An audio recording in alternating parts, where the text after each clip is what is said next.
akan mengubah tingkah laku dari yang kurang baik menjadi baik. Lalu dari yang belum sadar menjadi sadar. Itulah sebabnya sastra waktu zaman dahulu hanya diajarkan di kerajaan saja.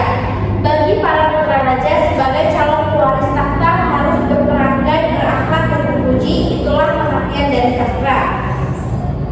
Selanjutnya, semakin berkembangnya zaman, masa bertukar, akhirnya kata sastra dipersempit, artinya menjadi susastra dalam bahasa Kawi, pecahan bahasa Sanskerta.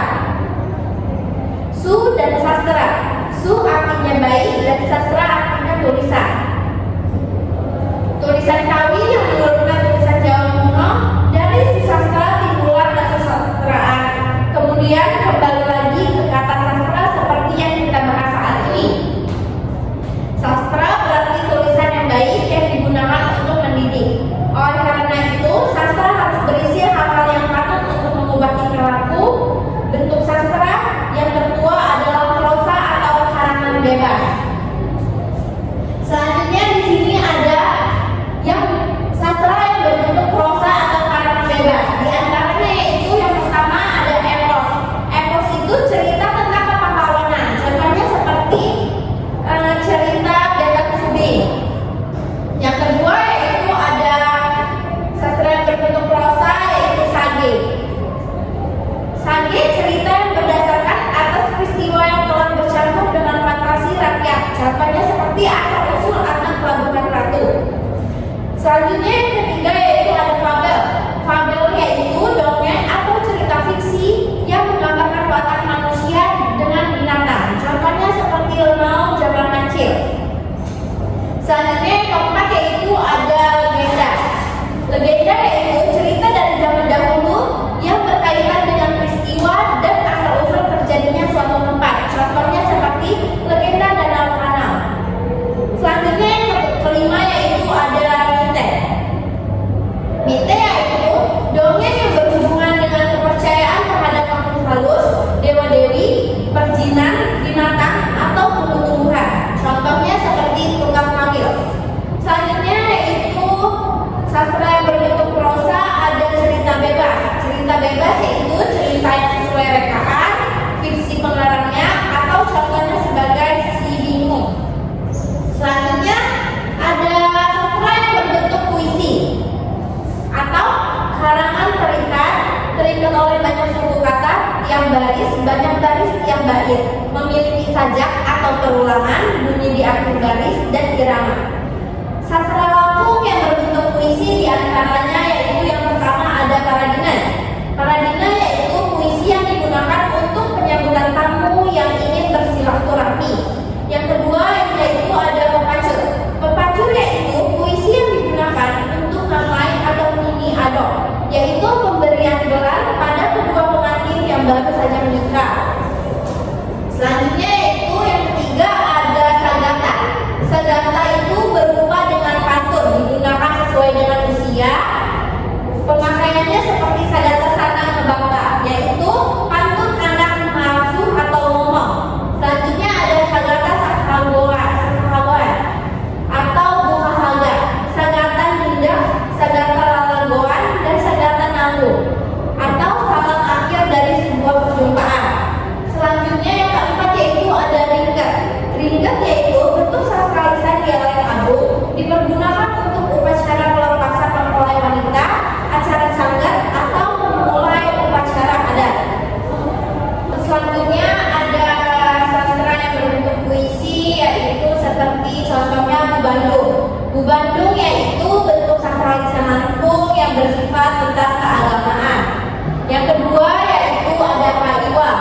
Kaiwang yaitu bentuk sastra lisan Lampung berdialek A yang berisi tentang kesedihan.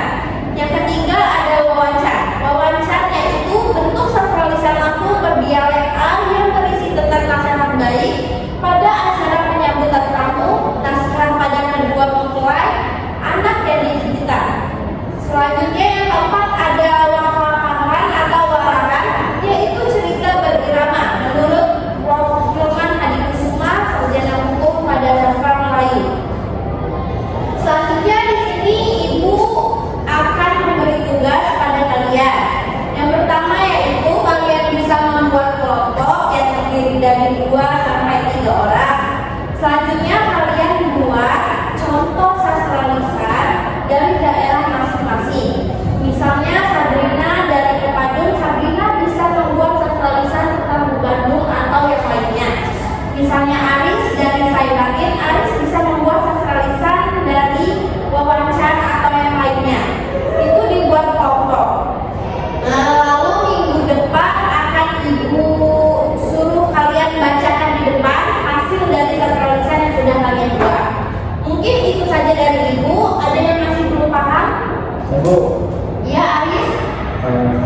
kan suruh bikin kelompok kan ya.